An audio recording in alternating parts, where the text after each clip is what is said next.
Monsieur le Président, Monsieur le Ministre, Monsieur le Président de la Commission, Madame la rapporteure, chers collègues.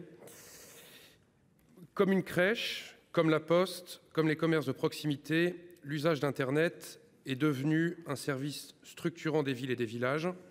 Avoir une connexion Internet est aujourd'hui devenu indispensable. Le déploiement de la fibre avance plus ou moins progressivement selon les territoires, mais globalement, et ça a été dit, la dynamique de déploiement est plutôt bonne depuis quelques années. En zone AMI, les opérateurs ont pris des engagements pour permettre ce développement, et dans les autres, les collectivités locales ont pris à bras-le-corps ce sujet afin d'apporter les mêmes services dans les territoires ruraux. Sur le papier, la répartition était équilibrée et cela a bien fonctionné, comme on peut le constater dans un département que je connais bien, l'Aisne, qui est l'un des départements ruraux les mieux fibrés en France. Cependant, certains élus locaux ont fait remonter à plusieurs reprises des difficultés de raccordement. Ici, une personne mécontente de constater que son voisin est bien raccordé et elle non.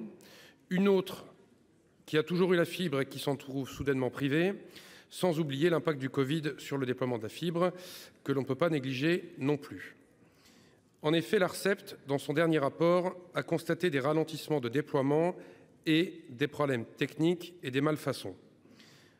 Cela aboutit à la conclusion inévitable que l'objectif initial d'une France et de Français et de foyers totalement fibrés en 2023 ne sera malheureusement pas atteint.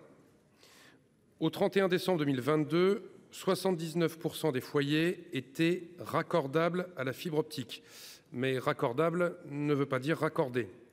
Plus de 15 millions de foyers sont effectivement reliés à la fibre. Ils ne font donc pas oublier tous ceux qui attendent toujours un raccordement. Ceux qui l'ont été mais qui sont confrontés à des coupures, prolongées ou non, ou encore à ceux à qui on dit qu'ils ne sont pas prioritaires, que ce soit des particuliers ou des entreprises d'ailleurs. À l'heure du tout numérique, cette situation, lorsqu'elle perdure, peut être très pénalisante pour tout secteur confondu. Aussi, au regard de cette situation, nous saluons le travail de notre collègue Patrick Chaize, auteur de cette proposition de loi, et ainsi que la rapporteure. Ce texte porte des mesures concrètes pour encadrer la sous-traitance et protéger les usagers. Généralement, le problème, c'est le raccordement de la fibre jusqu'au domicile de l'abonné, dans la mesure où ce raccordement passe par une armoire dite armoire spaghetti.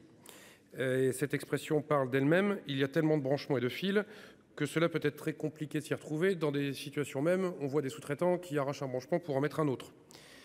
Le mode stock, régulièrement utilisé par les opérateurs d'infrastructures, implique l'intervention de sous-traitants. On s'éloigne de la chaîne initiale ayant déployé le réseau. Il est donc nécessaire de poser clairement le principe de responsabilité des opérateurs d'infrastructures, tout en apportant des garanties aux abonnés. Cela passe par la mise en place d'un socle d'exigences minimales qui est donc bienvenu ici. Les techniciens qui interviennent doivent en effet disposer de la formation adéquate pour effectuer, dans les règles de l'art, la réparation ou le raccordement demandé. Ce qui sera important pour rendre effectif ce socle d'exigences, c'est le suivi et le partage de données entre l'opérateur qui a déployé et celui qui va effectuer le raccordement de la rue au domicile. Le compte-rendu d'intervention est donc la première étape pour garantir ce suivi. Il faudra également veiller à ce que les contrôles soient effectifs et suivis des faits. Nous espérons ainsi que l'Arcep dispose de moyens financiers suffisants pour mener à bien cette mission. Le cas échéant, il nous faudra peut-être nous poser la question du pré-raccordement, c'est-à-dire aller jusqu'au domaine privé pour installer déjà les équipements qui permettront le raccordement, comme une prise terminale optique.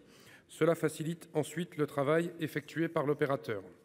S'agissant des mesures qui s'appliqueront aux collectivités par le biais des RIP, assurer la transmission à la collectivité territoriale du calendrier hebdomadaire des interventions dans un délai de 48 heures lorsqu'elle en fait la demande est une mesure de bon sens que nous soutenons. Ainsi, l'ensemble des élus du groupe Les Indépendants votera en faveur de cette proposition de loi. Merci, cher collègue.